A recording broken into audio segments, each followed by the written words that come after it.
ایک یہ سوال موصول ہوا ہے، وہ کہتے ہیں صالحہ بختیار صاحبہ ہیں، وہ کہتی ہیں کہ جی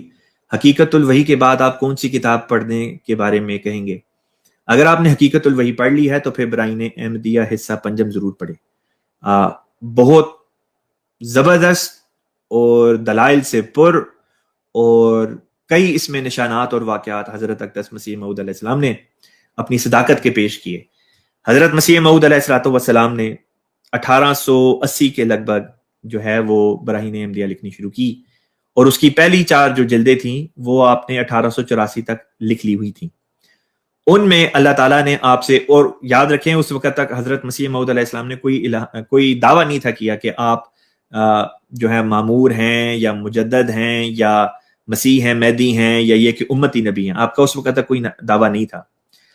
لیکن ان 4 کتب میں یعنی براہین احمدیہ حصہ اول، دوم، سوم اور چہارم، ان میں اللہ تعالیٰ نے آپ کو کئی الہامات کیے، کئی رویا کشوف دکھائے اور وعدے کیے کہ اللہ تعالیٰ یہ باتیں آپ کے ساتھ کرے گا اور اس طرح پر اللہ کا سلوک ہوگا جس سے آپ کی صداقت واضح ہو جائے گی کہ آپ واقعتاً سچے ہیں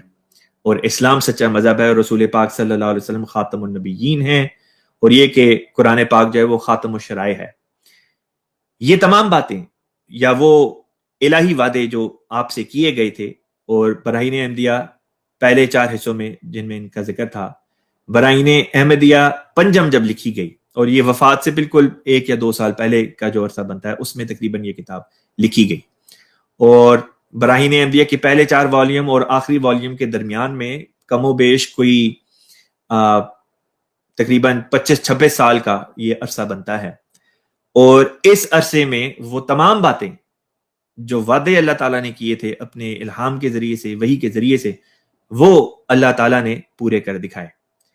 آپ میں سے بعض دوست کہہ رہے ہوں گے کہ وحی کا لفظ میں نے کیوں استعمال کیا، کیونکہ کئی ہمارے غیرت جماعت جو دوست ہیں وہ یہ کہتے ہیں کہ رسول پاک صلی اللہ علیہ وسلم کے بعد وحی کا دروازہ بند ہو گیا ہے، اب اللہ تعالیٰ کسی سے کلام نہیں کیا کرتا۔ لہٰذا اگلے پروگرام میں میں اسی مضمون کے اوپر آپ کے ساتھ بات کروں گا